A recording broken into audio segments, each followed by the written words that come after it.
할렐루야. 오늘도 말씀으로 주님과 동행하고 계신 여러분을 주님의 이름으로 축복합니다. 함께 보실 말씀은 잠언 1장에서 5장이 되겠습니다. 잠언은 짧은 한 문장으로 지혜를 가르치는 격은 모음집이죠. 솔로몬이 왕자들을 가르치고 신하와 제자들을 훈육하기 위해서 만든 교훈서다라고 알려져 있습니다. 험난한 생을 살았던 다윗은 기도의 사람이 되었습니다. 그래서 시편의 절반가량이 다윗의 기도입니다. 기도가 아니고서는 그 파란만장한 생을 이겨낼 수가 없었던 것이죠. 그래서 그는 기도의 사람이 되었습니다. 그런데 다윗의 기도가 뒷받침되어서 평탄한 삶을 살게 된 솔로몬은 지혜의 사람이 되었습니다. 평화로운 가운데 많은 가르침을 받고 또 삶을 잘 관찰하고 그리고 또 그 자신이 하나님 앞에 지혜를 달라고 일천번제를 쌓으면서 하나님께서 지혜를 주셔서 지혜의 사람이 되었던 것입니다. 잠언의 목적은 1장 3절에서 5절에 잘 나타나 있습니다. 지혜롭게 행하는 것이 어떤 것인지 훈계를 받게 하여서 어리석은 자는 슬기롭게 하고 젊은이는 지혜와 근신함을 갖추게 하고 지혜자는 학식과 지략을 더하게 하기 위함이 잠언의 목적이다. 그렇게 말하고 있습니다. 1장은 어떻게 해야 지혜자가 되는가 하는 것을 말해줍니다. 첫 번째는 여호와를 경외하라는 거예요. 1장 7절을 보면 여호와를 경외하는 것이 지식의 근본이거늘 그렇게 말하고 있습니다. 두 번째는 부모의 훈계를 귀담아 들으라는 거예요. 1장 8절 보면 내 아들아 내 아비의 훈계를 들으며 내 어미의 법을 떠나지 말라라고 말합니다. 부모의 훈계를 귀담아 들을 줄 아는 게 지혜의 출발이라는 거죠. 세 번째는 악한 자를 멀리하라고 권면합니다. 1장 11절을 보면 이 악한 자들이 처음에는 우리와 함께 가자 하는 정도로 가문이설로 가볍게 미혹하지만 미혹당하여서 부당한 이익을 탐하게 되면 끝이 좋지 않다라고 경고합니다.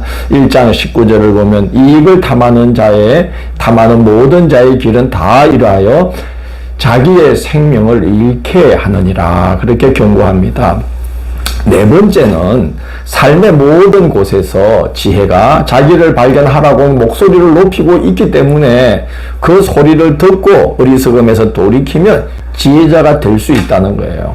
1장 20절 21절 보면 지혜가 길거리에서 부르며 광장에서 소리를 높이며 시끄러운 길목에서 소리를 지르며 성문 어귀와 성중에서 그 소리를 발하여 이르되 라고 이제 말하고 있고 23절을 보면 나의 책망을 듣고 돌이키라고 곳곳에서 외치고 있다는 거예요. 그러니까 말하자면 지혜를 얻는 것이 그리 어렵지가 않다는 거예요. 삶의 현장에서 꼼꼼히 이렇게 살펴보면 지혜를 발견할 수가 있다는 거죠. 그리고 그 외침을 업신여기게 되면 32절을 보면 어리석은 자의 퇴보와 미련한 자의 안일에 빠지게 된다라고 경고하고 있습니다.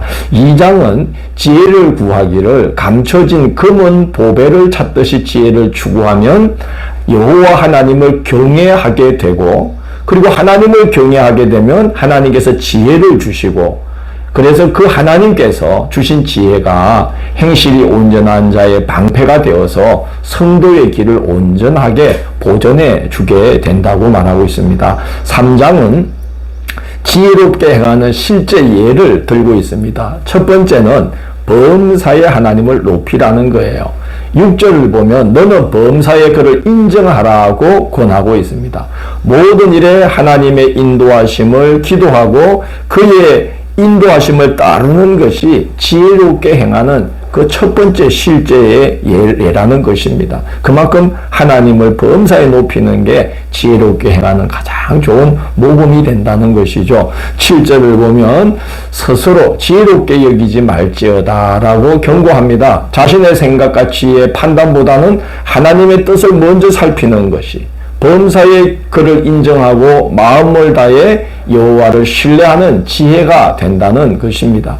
전도서 9장 11절을 보면 빠른 경주자들이라고 선착하는 것이 아니며 용사들이라고 전쟁에 승리하는 것이 아니라고 말하고 있습니다. 범사에 여호와를 인정하는 것이 더디 가는 것 같으나 그것이 선착하고 그리고 그 복을 장구히 누리는 비결인 것입니다. 두 번째는 고난을 통과하면서도 지혜를 선물로 얻는 자가 되어야 한다는 겁니다. 지혜자는 그렇게 한다는 거예요.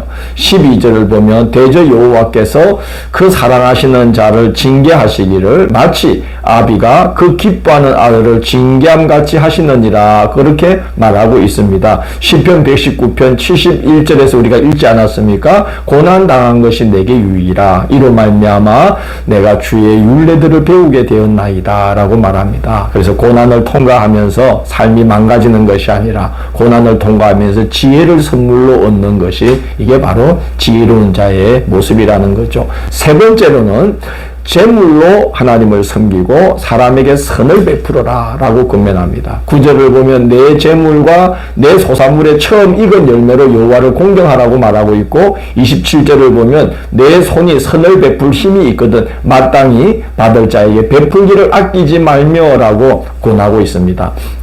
옛날에 있을 때 잘해라는 말이 유행했던 적이 있습니다. 맞는 말이죠. 하나님을 섬기고 사람들에게 덕을 베풀 상황이 생겼을 때 그게 복 받는 기회인 줄 알고 자기가 행할 수 있는 기회가 되었을 때에 그 선을 행하고 덕을 베푸는 것, 하나님을 잘 공경하는 것이 복 받는 비결, 지혜로운 자의 모습이라는 것입니다.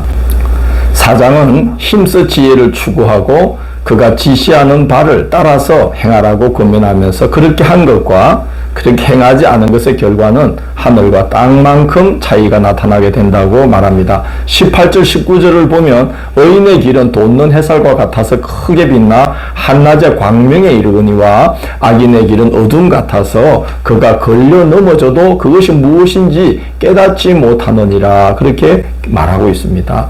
우리가 지혜를 따라 힘써 추구하는 것이 또 그렇게 하지 않는 것과 처음에는 별 차이가 안 나는 것 같지만, 처음에는 그냥 돋는 햇살처럼 서광이 조금 비치는 정도, 그렇게 우리가 지혜의 빛을 따라서 조심스럽게 살아가게 되지만, 그러나 계속 지혜를 따라서 성실하게 살아가다 보면 하나님께서 때가 되면 크게 빛이 나서 사방이 한낮의 광명으로 가득 찬 것과 같은 그런 아주 빛나고 복되고 든든한 삶의 자리에 우리를 세워주시게 된다는 거죠. 그래서 힘써 지혜를 추구하는 게 너무나 귀하고 복된 일인 것입니다.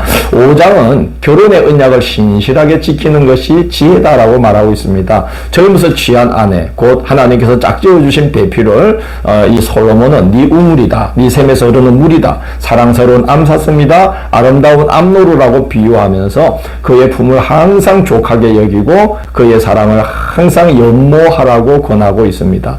하나님께서 주신 그 귀한 복을, 그 귀한 줄 모르면 9절을 보면 좋은 영을 잃고 수한 대로 살지 못하게 된다, 그렇게 말하고 있습니다. 솔로몬 자신이 이렇게 권해놓고 자기가 권한 대로 그만 살지를 못하고 인생의 말년에 너무 많은 여인들 때문에 그의 인생이 참으로 죄악 속에 빠져들고 나라가 남북으로 분열되게 되는 그런 이제 악영향을 미치게 되는 걸 우리가 알지 않습니까? 하나님께서 우리에게 짝지어 주신 그 젊은 날의 배필을 소중히 여기며 결혼의 언약을 신실하게 지킬 줄 아는 것이 그게 지혜요, 또 그게 하나님을 경외하는 모습이라는 생각이 듭니다. 그렇게 우리가 지혜를 하루하루 힘써 추구하고 하나님이 우리에게 주신 삶의 모든 자리들을 다 귀한 줄 알고 주신 그 자리를 힘써 잘 가꾸어 나가는 지혜로운 하루하루를 살아가시기를 원합니다. 내일 7월 10일 토요일은 잠언 6장에서 10장을 의인의 머리에는 복이 임하나니라는 제목으로 살펴보도록 하겠습니다. 오늘도 함께해 주셔서 감사합니다. 주님, 잠언을 읽게 되었습니다. 귀한 지혜의 말씀을 주셔서 감사합니다. 이 말씀을 아루새기고 또 그 지혜의 권면을 따라 살아가고 순종하는 것이 결코 쉬운 일이 아님을 기억하고 검은 보화를 찾듯이 힘을 다해 그 말씀을 추구하고 말씀을 실천할 수 있도록 우리를 도와주십시오. 예수님 이름으로 기도드립니다. 아멘.